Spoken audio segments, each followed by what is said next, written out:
for entertainment, education, and information purposes only, and the topics discussed should not be used solely to diagnose, treat, cure, or prevent any diseases or conditions. Furthermore, the views and statements expressed on this podcast are solely those of the host and should not be interpreted to reflect the official policy or position of any entity aside from possibly Cash Like More Hospital and affiliate outreach programs, if indeed there are any. In fact, there are none. Pretty much, we aren't responsible if you screw up. You should always do your own homework and let us know when we're wrong.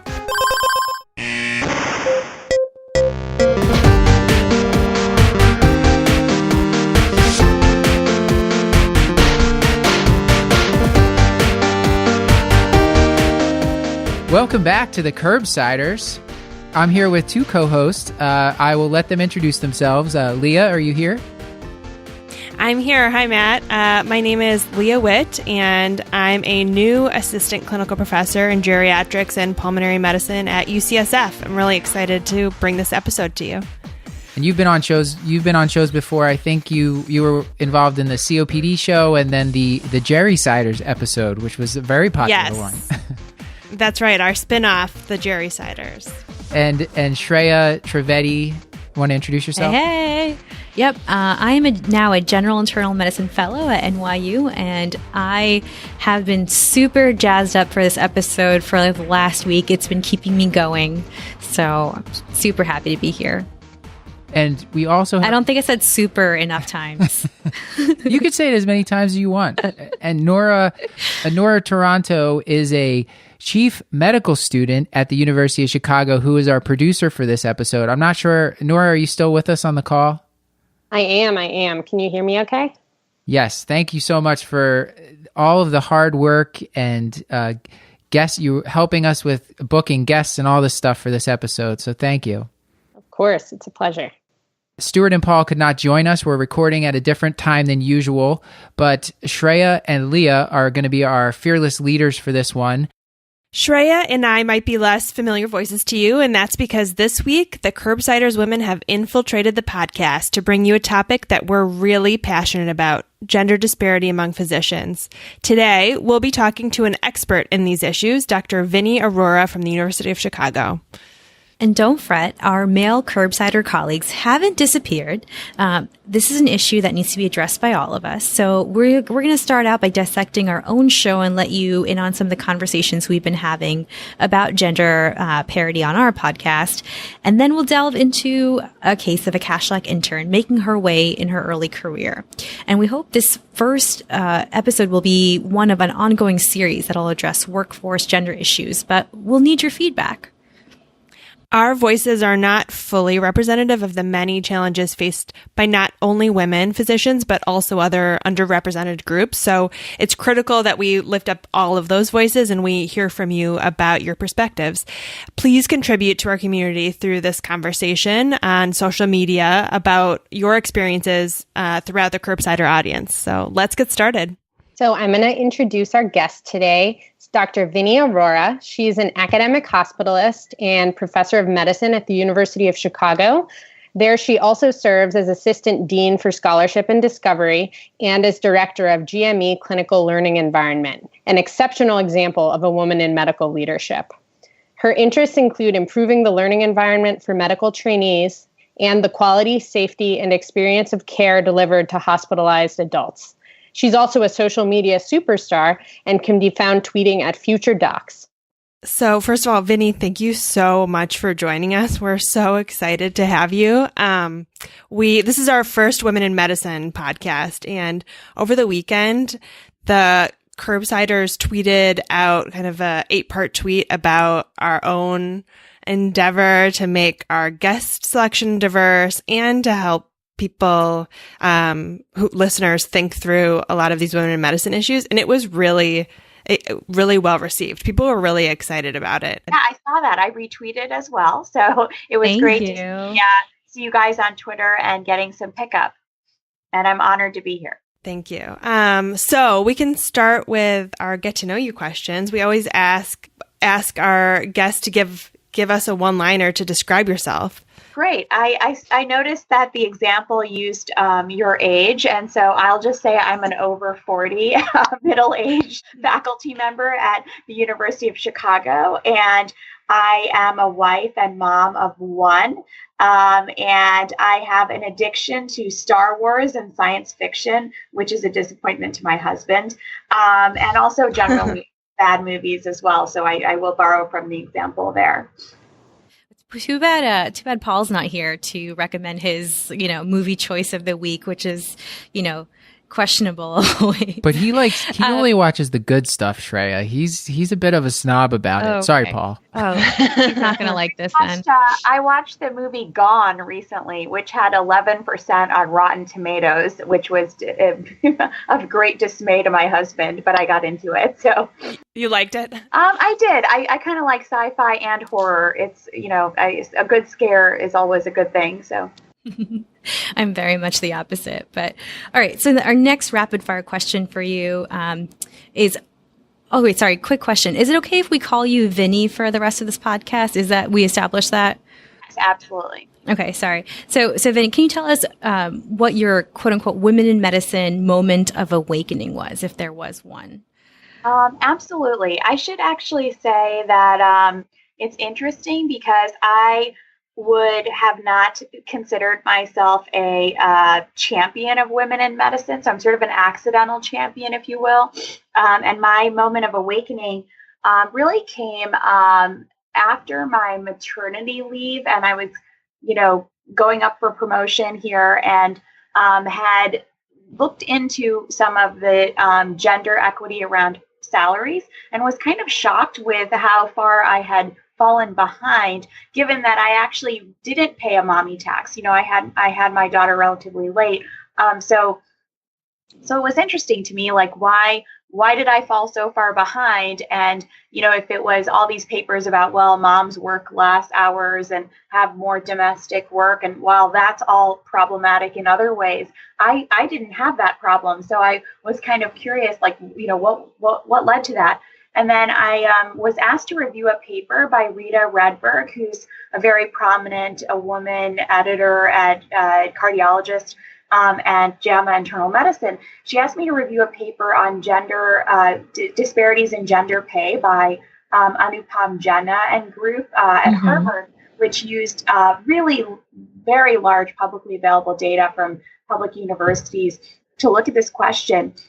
And they did something where they tried to adjust for all the factors that could explain the pay gap, like your Medicare fees, like how many, which are a proxy for how many patients you see are part-time, what your faculty rank was, how many grants you had, how many papers you published, really tried to get at sort of, metrics in academia that might correlate with better pay that not only led to research productivity, but clinical productivity. They were still left with a $20,000 pay gap at the end of the day. And in some specialties, it was quite large. And in some institutions, though, there was no pay gap. And so it wasn't across the board. There were some places that were doing very well. So I wrote a rather blunt review of this paper and was asked to write the editorial for it when it came out, which then somehow landed me in the on the front page of the electronic New York Times.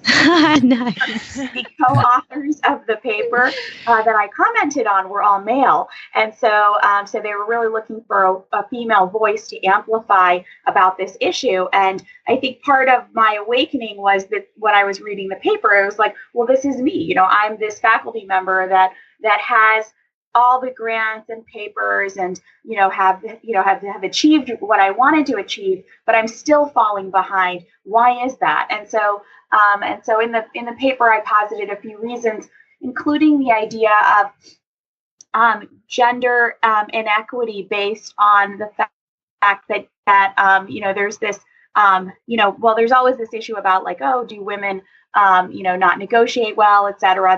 That's sort of one issue. There's also this issue of just unconscious and implicit bias, which is that perhaps you think you can get away with paying women less. Or what's more interesting is that more of in an economical term, a statistical discrimination, which is based on somebody's outward appearance, which is, okay, you're a young woman.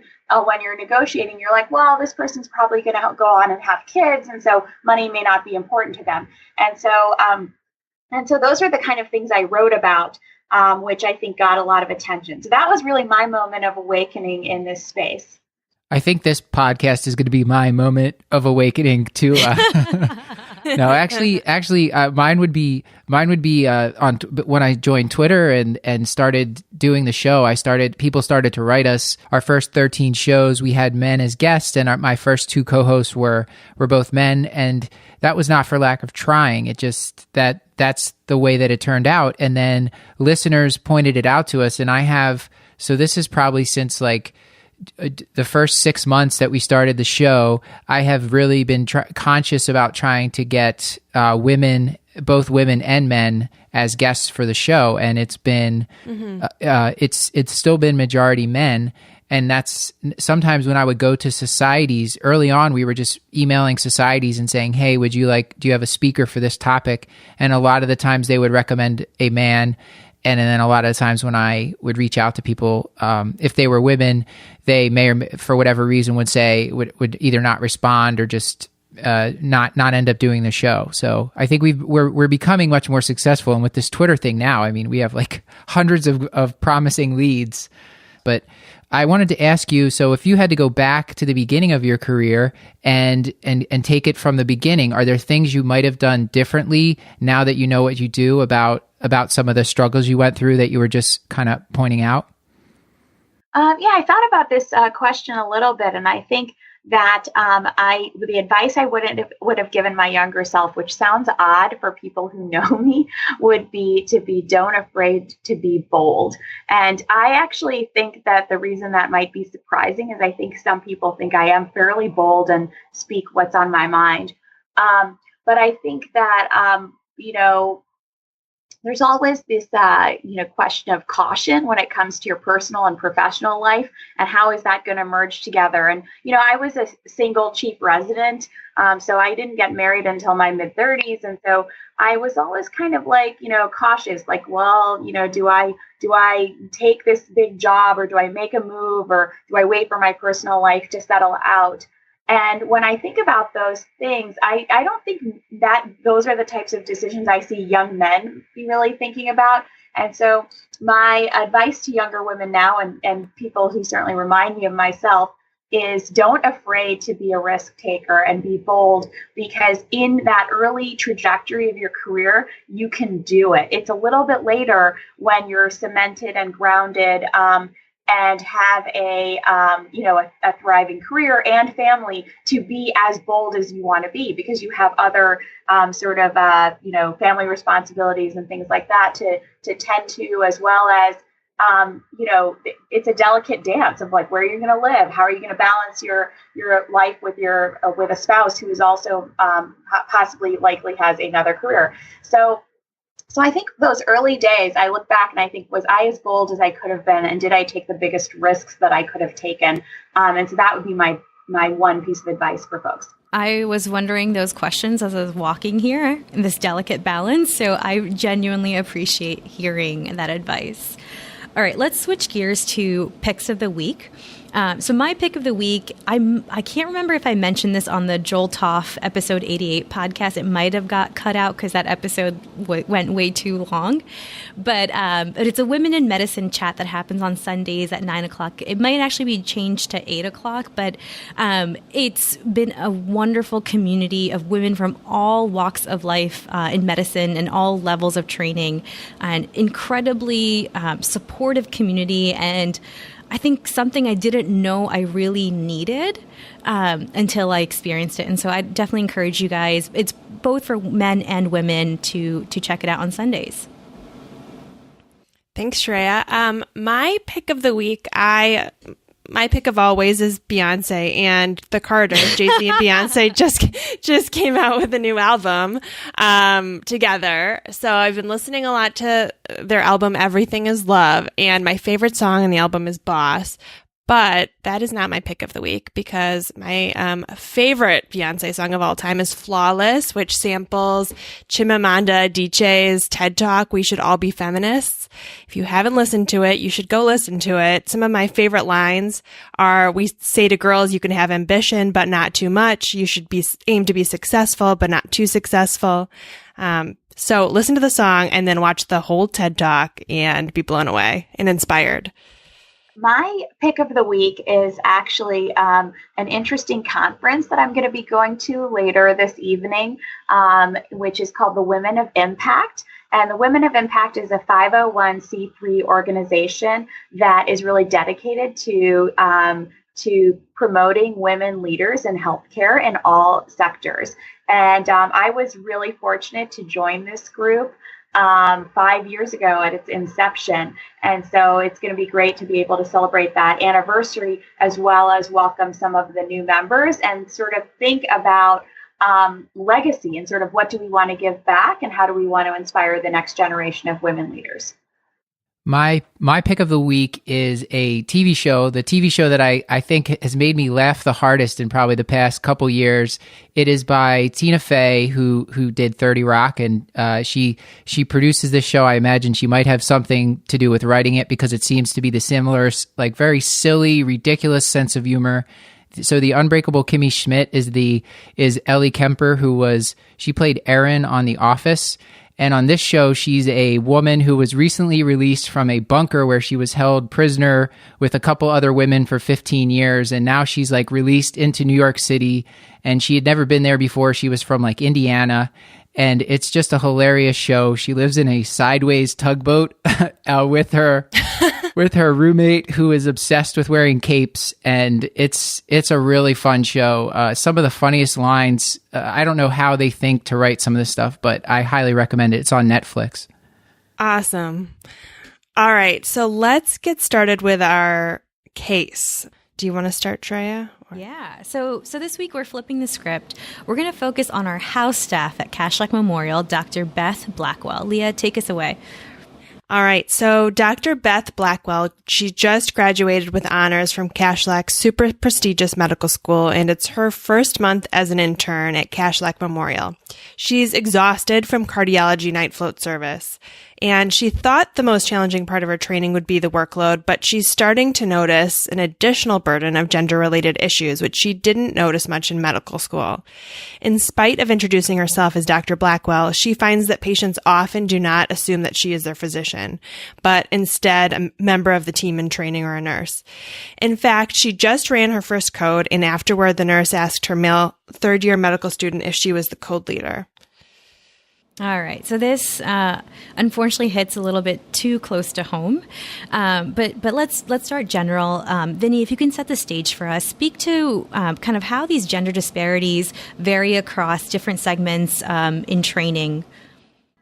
Dr. Blackwell is definitely experiencing a common problem that women physicians do face, which is for whatever reason, patients and others in the healthcare workforce do not recognize women as doctors. And this literature is actually borne out in several studies, including one prominent study where they audited Grand Rounds videotapes and showed that when women Grand Round speakers are introduced, and clearly that's not an example of, oh, maybe this is a medical student. I mean, people know that the faculty member was invited for the Grand Rounds, but compared to male Grand Round speakers, female Grand Round speakers are often introduced by their first name, whereas male Grand Round speakers are often introduced with the doctor title. And so I think there's two things at work here, which is one is sort of the, implicit bias that, when you see when you think of a doctor, you might not think of a woman. And so that's why, you might think of a nurse. And so that's what's happening to Dr. Blackwell here. The second goes even further, though. The Grand Rounds example really highlights that even if you are invited and, you don't think of a Grand Rounds speaker, at a medical Grand Rounds, you think that that person's a doctor. But even still, there's sort of these implicit judgments that are made. And I actually have seen this over and over again after the paper. You notice things, and I'm like, wow, this is something that's very real. And so, so I think what she's struggling with is this tension of how do you advocate for yourself? And I definitely was this resident on cardiology when I went down to the ER. I was a third-year resident with my intern who's actually now a pulmonary critical care faculty at Penn, but he was an intern at the time, and the ED resident. The ED attending who was male asked me, "What does your cardiology fellow think of the EKG?" and pointing at my intern. No. I of course was like, I don't care what he thinks, but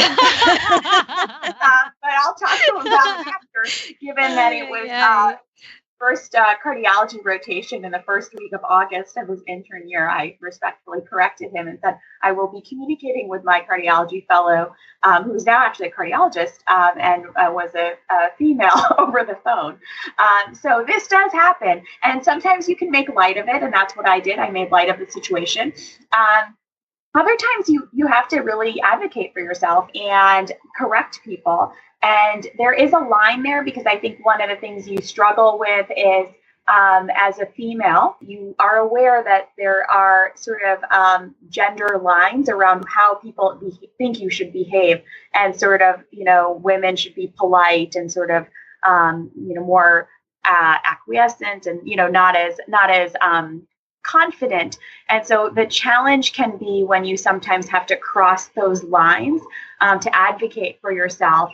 You can pay what's called a likability penalty, where, for women, especially as they grow into leaders and have to take on leadership positions and advocate for themselves, they do pay that likability penalty that men do not pay. And there's a lot of studies that show that.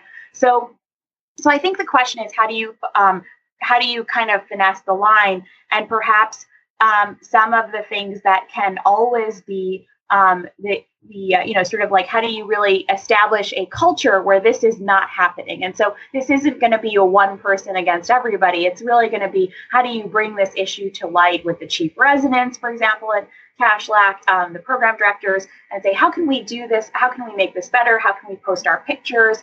Make sure that people know that we're physicians. We want to be addressed as doctor. And so those are some system ways that we can elevate the conversation. So Dr. Blackwell is not in this alone, so to speak. Thank you. You talked a little bit in your moment of Women in Medicine awakening, that the awakening happened for you a little bit later in your career, not in medical school, not in residency. For me, it was not in medical school. It was when I became a resident, and had a situation just like Dr. Blackwell, where I ran a code, and at the end of the code, someone asked me, who was running the code? Was it the male resident that was standing next to me? And I was like, I spoke the entire time. I don't know how it could have been clearer. I wonder how you see, you're both a mentor to medical students and residents kind of throughout their career. And from your own personal experience, how do you see gender issues playing out differently in those different stages of training? Absolutely. There's actually a really interesting piece that is published in the Annals of Internal Medicine this week that describes a shout-out program in an internal medicine residency that, they were collecting shout-outs, so to speak, and about publications and scholarship and, just generally good things. And, it ended up being that 70% of the shout-outs or 80% were like male shout-outs for various things. Even though women were publishing, women were not telling anybody what they had done.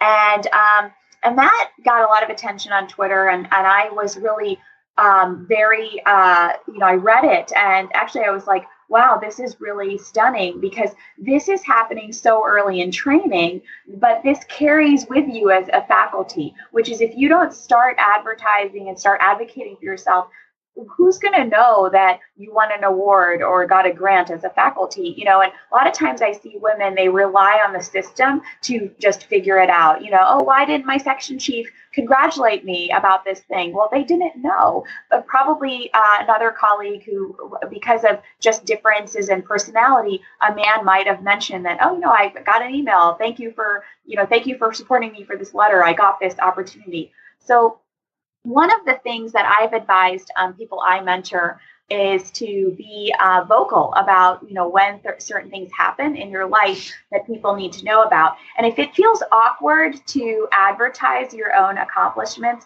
because that does kind of cross the line with self-promotion, what you can do is create a group of peers. And this can happen early with your colleagues in residency, so that, for example, I have a very close friend here. And so if something happened to me, I'd be like, my friend who's my office suite mate, Jeannie Farnan, I'd be like, Jeannie, I got this thing. And she'd be like, amazing. So she would then send out the email to my section chief. She's not even in my section. My second chief would then send out the email to other people. And so the key is there's ways to really get the word out so people know that you are doing well and you are succeeding. Because I think the general sense is that unless people hear from you, nothing's happening in your life. And so sometimes you need to advocate for yourself especially early in your career, to let people know, I got an early win, I'm doing fine, I got an abstract accepted. And you can't rely on the usual channels of information to carry to your leaders. And so that goes as well as when you're younger as well in training. What we've done is looked at residency evaluation data and shown this gender bias, this implicit bias starts very early. So it's not a faculty thing. It's starting even earlier in objective evaluations of residency performance. And the work was done in emergency medicine, but thousands of observations of real-time data. Women actually started out ahead of men in terms of their achievement at time zero when they joined their residency. But by the time they graduated, they were 3 to 6 months lagging behind in milestones achievement. And the only explanation was gender. And in the follow-up study, in the qualitative study that we published, what we showed was that women were getting disparate feedback, where they were told at one time to be more assertive, but then when they were more assertive, they paid the penalty for being more assertive. And so in the code situation you mentioned, Leah, somebody might say to you, oh, well, you gotta, get your voice up and be more assertive. I've been told that. And then the next time you do that, and then the next evaluation said, Leah is too commanding in the room. She's got to be a little bit more, respectful of her team members.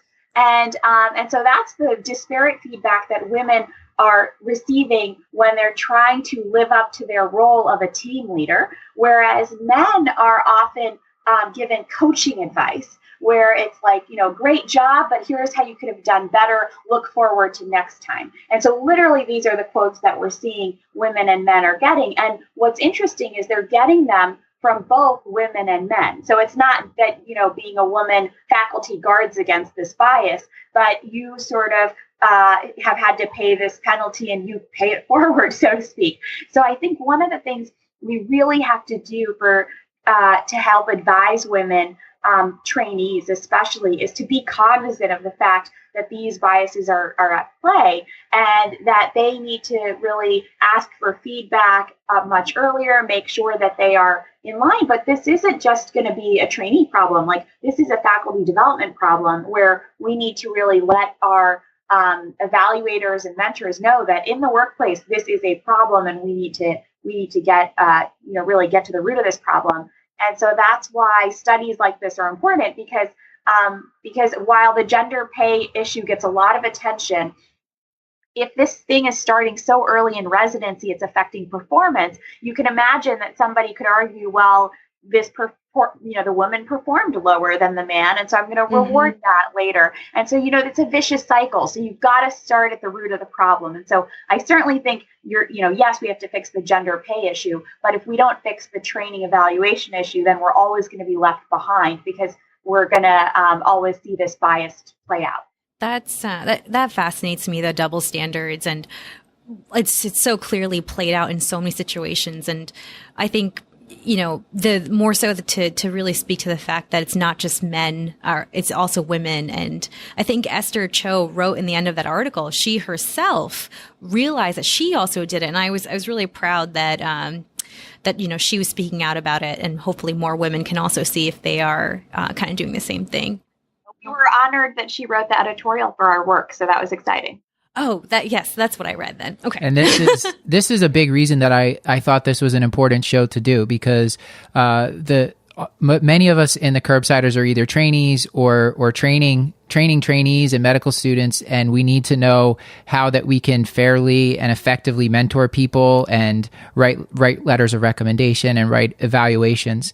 And I wanted to just swing back. You mentioned kind of talking about your own accomplishments. There's a book called The Art of the Bragg, which I promoted on the show before. It's about 200 pages. I can't remember the author's name. We'll put it in the show notes, but she basically just talks about like how you can unapologetically and in an acceptable way, talk about your own accomplishments and how you should actually practice what you're going to say when people ask you what you do. Don't say, "Oh, I'm just an internist." You would say, "I'm an internist who specializes in podcasting, and this podcast has been blah, blah, blah." And you would kind of go on to talk about your accomplishments.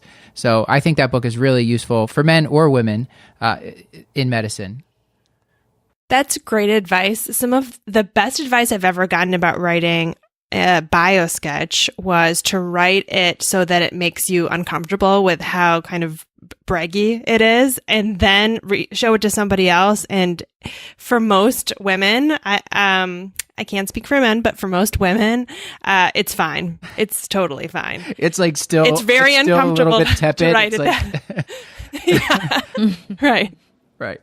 That reminds me, Leah, one thing that I tell fellows, we don't make residents or students do this, but once you're a fellow, you're often like drafting your own letter of recommendation. So you have to be comfortable with selling yourself. So as a faculty, if I need a letter for somebody for an opportunity, I'm not asking them for a real letter. I'm sort of saying, I'm going to shell out a letter for you to take a look at and then add.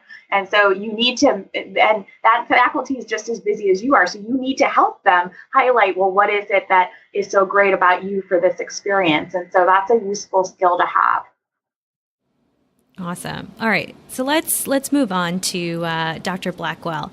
So it turns out it's a few years later, she graduates from residency at Kashlak. She served a year as a chief resident and now is an assistant professor and a clinical educator at Kashlak Memorial with clinical responsibility in the primary care clinic, yay, primary care, and she's precepting residents. So it's been a few years into her career, and she's about to meet with a division chief to discuss her contract. Turns out, in addition to her clinical duties, she's also been volunteering on several division committees, and she doesn't really have protected time for weekly lunchtime conferences that she's, very frequently giving to the residents, which all take several hours to prepare. She's pretty exhausted and starting to worry about if she's getting burnt out. So we'd like to start by asking you about the leaky pipeline issue and what accounts for the fact that there's really serious attrition from medical school to progression to senior positions for women in medicine. Absolutely. And so as somebody who just made professor this year, I'm Congratulations. Thank you of the leaky pipeline. And it is a journey. And so I identify with Dr. Blackwell in the sense that she's got a lot on her plate at a very junior point in her career. And what I don't see is that she has mentorship and somebody really shepherding her career growth. And at least in academia, the key about growing and moving from assistant to associate to professor and leadership is both mentorship and sponsorship, and somebody really kind of being a career guide in your professional growth and development. And they always say that in academia, you need to have a focus or a specialty. So even as a generalist, I'm work in general internal medicine, I still needed to have when you get promoted, you have to get promoted on the basis of impact in a specific area. And certainly clinical impact is one area, but you still often in academia need to be like, I was an excellent teacher in this, or I was an excellent researcher in this. And so for me, that's been sort of the intersection between medical education and quality improvement. But in Dr. Blackwell's case, I see that I don't see that for her. So I'm actually very worried about her. She seems like somebody who will leave because she doesn't have that mentorship or coaching to get her to the next phase, because what she should be doing is, sort of developing her niche and her focus on her career, working with trainees, finding that joy in her work to keep her successful. We see that she's doing a lot of service, volunteering on department committees, but that could be very disparate. Like, what kind of committees? Is that aligned with where she wants to be going, or is this more sort of paying the piper for doing volunteer work that might not lead to any professional growth and development. So I think one challenge with the leaky pipeline is, are women getting the coaching that they need to move forward? And that's number one. Number two is that, unfortunately, for whatever reason, another issue is that the promotion and tenure timelines in academia are very rigid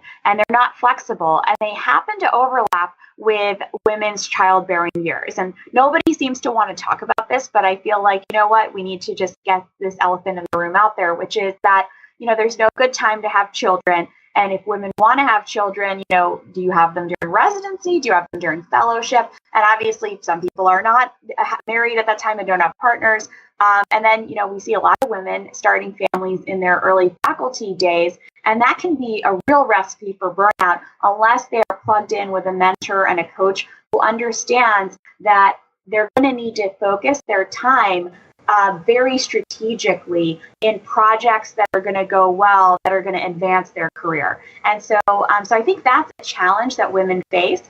I've seen a woman and a man, both with, researched K awards. The woman had 3 kids. The man did not. The man had a wife, who had kids, but is either is in medicine or not. The man's going to be ready for promotion faster because he's going to get his stuff out there. He's going to be able to travel.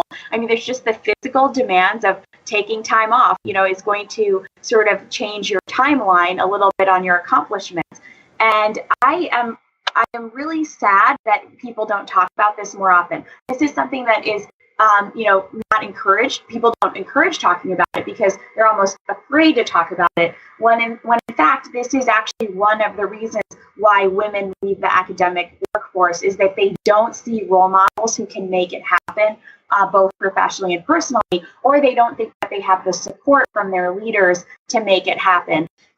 So even something as small as a 5 p.m. meeting or a 7 a.m. meeting, which actually ends up being sometimes, there's an urgent departmental meeting and it has to be at that time, or, if you're not there, people question, are you very engaged? Those things tend to be no big deal, just come in a little bit early. After you have kids, it's sort of this delicate dance orchestra to be like, how am I going to patch together the coverage? And as a physician, you're already balancing your clinical duties, and you're probably already overtaxing the childcare options that you have. And so urgent childcare for a 5 p.m. meeting becomes an issue. And I've seen that handled in many different ways, but I highlight that because I think this is about a culture, which is, can you make it work for women who have kids? If you can make this work for women who have kids, you have a positive culture for everybody. Because the truth of the matter is, it's not just a woman issue, right? I mean, I'm traveling to go to DC later today at night. My husband's going to be on the docket for the next 2 days with our daughter, and so it's got to work out for him. And so in today's dual career marriage workforce, as well as when we think about work-life balance, we shouldn't think it's just a female problem, right? It's really about everybody who supports the family. And so one thing we need to be cautious about is, when does work start? When does work end? And, I've been seeing people actually get better. I've seen emails on the weekend that now say, don't feel the need to respond to me. This is FYI only. And so those are nice, because even if you're checking your phone while you're at your daughter's swim practice, you're not like, oh my God, I have to now go into my Word document and draft an email that's informed. So I'm starting to see the culture change around work-life balance, and that will improve life for not only women but also men, and that will restore our joy in work, because we know that's a huge problem that I know you guys have talked about before. Mm-hmm. Vinny, so you mentioned a little bit about coaching, sponsorship, mentorship. Could you define those for us and parse them out a little bit, and then talk a little bit about what women need for career advancement and how kind of different people can fill those different roles? Absolutely. So we authored a paper in JAMA Internal Medicine with Sanjay Saint and Vineet Chopra from Michigan, who've been authoring quite a bit on mentoring. And so in response to the question, a mentor is really somebody who's responsible for your overall career and growth development along your career. So that's a longitudinal relationship. A coach is somebody who's really helping you with one aspect of your career. So think maybe they're helping you on a presentation and how to give a national presentation, or perhaps you have a question about how to negotiate your first contract, and you go meet with somebody to be like, I heard you're really effective at this, and so those would be somebody who you would call a coach, more of a one-time or two-time relationship, not a long-term relationship. And then there's a sponsor. A sponsor is more a visible leader in your organization who's basically putting you up for opportunities. And so not everybody can be a sponsor. Sponsors particularly have national visibility. They sort of are in the room where it happens, where agendas are set for national meetings, and they'll be like, hey, I have a great person for this, and they're going to then sponsor you for that. And so a funny story about this paper is actually that my chairman here had identified me as somebody who had the metrics to join the American Society of Clinical Investigation, which is a national honor society for physician researchers that inducts physician researchers every year. And so it has 3,000 scientists in it. And so they were like, Vinny, we think that you could make this society. And I was like, okay, I'm not sure, but let me think about it. And I took a look at the application, and they said the first thing you need is a sponsor, and you need a sponsor outside of this organization. So I looked at the list and I identified, and not being a basic science researcher, which this organization is more tipped towards, I looked for people in my field in hospital medicine and in health outcomes research who I had known who were very positive people in my life. And I identified Sanjay Sain at the University of Michigan as a member. And so I actually reached out to him on behalf of my institution and said, Sanjay, I know that this is something you do. Would you be comfortable being a strong primary sponsor for me for this opportunity? And he wrote back that he would love to. And so one exciting thing was that he not only sponsored me, but he sponsored another female researcher, Reshma Jagsi. And we were able to have dinner with Sanjay, and we were both emerging female leaders. And so that was just lovely. And he really just did a wonderful job. And later disclosed to me that he has nominated many women. And it was like just a pleasure to work with him. And so then he actually said, hey, I have another opportunity for you. And so, one of the things about sponsorship is, it's like, what do you do? How do you reach out? Do you reach out to the right person? And so clearly I hit the jackpot with my sponsor, because then he said to his mentee, hey, we should work with Vinny on this paper, and particularly address some of the gender issues. And so that's how that paper came to be. And the reason that I take an interest in sponsorship is actually it's Reshma's study that I was a subject in that looked at NIH-K awardees and their sponsorship opportunities, not their publication record or things like that, but were women compared to men, were they being sponsored for national study sections, editorial boards, grand round speaking. And it turned out there was a big sponsorship gap. All of these K awardees have mentors, right? You need a mentor to get a career development award from the NIH. But the gap was that they didn't have sponsorship. And so that's really what led me to think a little bit more about the need to really delineate who your sponsors are and be very active cultivating sponsors in your career so that you can actually elevate and get to the next level, if you will. Excellent. I just went to a mentorship workshop just recently by Adina Kellett, who's a very big med ed person, but she actually had us create what we call the quote unquote mentorship map and made us distinguish who we wrote down from mentors versus sponsors versus your safe space people versus your emotional network. And it was very interesting to write out because people could identify mentors very quickly, but not sponsors as very quickly. So I highly encourage you guys, if you're walking or whatnot, take a pause and kind of do that for yourself. And it might be a good reflection moment. I have to admit, I had not heard of this concept of sponsorship versus mentor. Like, I had never heard of the distinction between them and hadn't really thought about that. I would have to do that exercise myself because I don't know that I could have those names offhand. I was really all in on the book Lean in residency, and I think it has a lot of great points sitting at the table. But it does put a lot of the burden on the woman who's kind of trying to advance her career. And there's this notion that, you need to lean in, you need to try harder. And learning about sponsorship really opened my eyes because it's making connections with people who have power and influence that can help connect you with opportunities you wouldn't even know about. We read this article to prepare for the podcast in the Harvard Business Review from 2011 that notes that oftentimes women feel like sponsorship may feel like getting ahead because of who you know, and maybe that's unfair. Women often believe that it'll be their hard work alone that will advance them. And you've already mentioned that women often don't speak up about their own achievements and wait to be recognized. How do you combat that or counsel your mentees about those kind of feelings that women can have about sponsorship?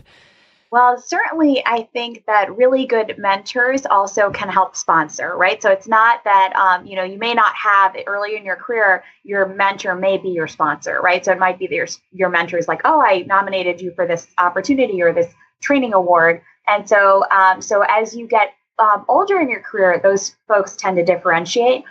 Particularly because the sponsorship that you need to take it to the next level may come from a leader that's not in your space. Maybe it's a health system leader and you're thinking about a career change, or maybe it's somebody who's on a national council that's going to sponsor you for the opening on that national council. Sponsors may not be at your organization, but I think early in your career, oftentimes the mentor, sponsor, and coach, you can play the same role in somebody's life, although I will say that it is nice to kind of diversify the approach. Again, it goes back to advocating for yourself. It's really awkward. I know it's awkward. It gets better. And so here's a great example. Just take this example of Facebook, right? I see on Facebook, I kind of used Facebook more personally and Twitter more professionally. And I've done a lot in social media, and I've kind of had that line for myself. But obviously there's, times where the two cross over. But I've noticed on Facebook, especially my younger male colleagues, have no qualms about posting their latest job opportunity or whether they're at the conference or, some great award that, happened to them. Honestly, they don't even think about it. I've actually asked my male friends about this, and, it's just part of their life. They're just advertising part of their life. And then I see women, and, I think about myself, and I'm like, when I got my first RO1, I was so excited. My office mates threw me a party, they decorated the office, but I never posted that on Facebook because I would be like, no, that's a work thing. Why would I share that? And so I think that's one of the other challenges is sort of, I do think that women find it a little bit awkward to kind of cross over that line and sort of be sharing professional achievements on a personal space.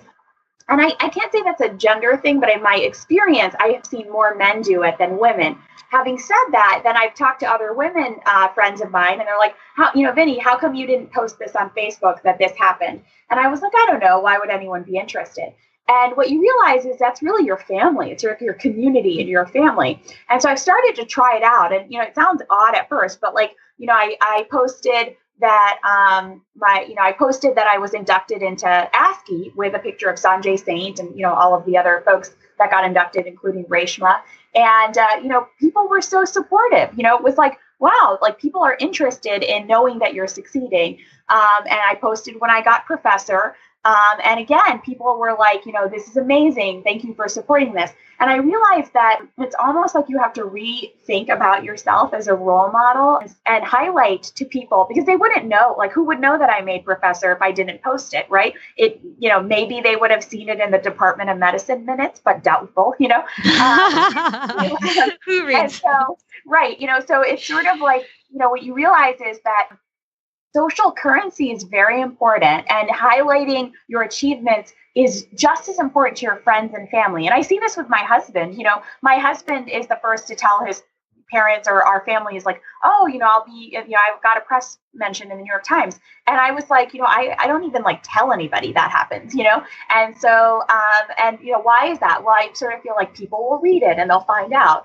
But again, it's really, being more, not thinking of it as like a self-promotional item, but it's like, I think you care about me and this is important to me. So I'm sharing this with you because I think this is something that you would want to know about. And so when you start thinking about it that way, it's very easy then to share things and just let people know, like, I'm honored to receive this, or this was a great thing that happened and I want to share it with you.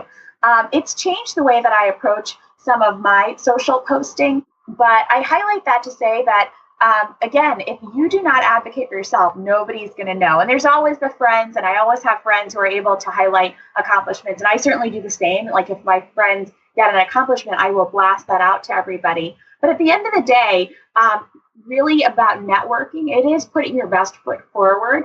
And I have learned most about this from my friends in business. And so a really good friend of mine, had her own business, sold it. She's, done very well. And she's a networker, and she's able to very concisely highlight her expertise and her leadership ability in a short conversation with somebody, because she has to be in the business of sales and of selling this marketing and selling herself as a brand, because that she is the company. She's the CEO. So I think that in medicine, we often don't value these types of career building and networking skills that are valued in the business community and honestly in every other industry. And that's something we need to be much more upfront about, because I think that being able to really pitch yourself and your worth in a short amount of time is a very valuable skill, because it not only highlights that you have focus, but it also highlights that you understand your goals and your impact. And so, when we think about those women going up the leaky pipeline, a lot of it is, in the opportunity that they had to talk with their chairman in the elevator or their chairwoman, did they say the right thing? When people say, how are you? Did they say, great, I just got a new grant, everything's going well? Or did they just be like, oh, I'm okay. How are you? That's a good Let's focus example. the conversation on you instead. You're right. That's a great example. And so, I think that very successful people in the business community look at their opportunities to be like, how can I leverage my network? And that is just not a mindset that we have cultivated in medicine, in academia, which is particularly important given when you go up for promotion, they solicit 15 letters from national experts to be like, do you know this person and are you familiar with their work? And so obviously having that network is going to help carry. This is a related topic. So we've sort of talked about promoting yourself. And part of what we wanted to accomplish with this episode is talking about how can we advocate for our trainees. So we wanted some concrete examples. So for me, when I'm writing letters for medical students and residents, what are some concrete steps I can take to make sure that I'm not undercutting anybody? That is a great question. And particularly when you write letters, I think it's important to think about the person as their competence as well as their skill for the specific position they're going for. And one of the things that can be sort of a pitfall is thinking about sort of general flowery prose. And, they've done studies to show that, women and men have different words in their letters. Men are confident leaders. Women tend to be more team players, go with the flow, nice, So you want to be careful about anything that's too subjective. And I would say call out examples, just be like, I was very impressed with this trainee who took a leadership position with this patient or who was able to present at this conference. So really make it more about the behaviors and less about the general perceptions of somebody, because that will get rid of the implicit bias, because you're actually talking about experiences that you've witnessed. You've witnessed this, this trainee have commanding presence at a leadership conference, or, give an authentic and but well-informed presentation. And so if it's more about the work and less about the person, you're going to be able to really advocate for that person well. So, just some summary take-home points in this area of really mentoring women and being a woman and being mentored and coached are, I would not assume that anybody is your mentor. I would definitely make sure you have a defined mentor and a relationship with that person, and that they have your back.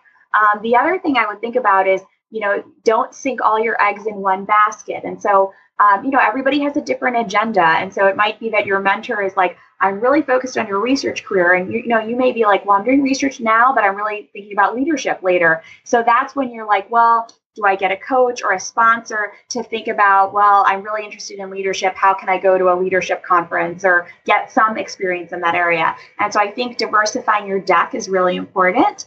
And then also keep in mind that, there are rules of etiquette around mentoring and being a good mentee. And so, I have people who come and say, will you be my mentor? And I'm like, okay, yeah, this sounds great. And then they fall off the grid and they never talk with me again. And then they say, well, you're so busy and I feel bad emailing you. And I'm like, you know what? I signed up and I'm on the docket for you.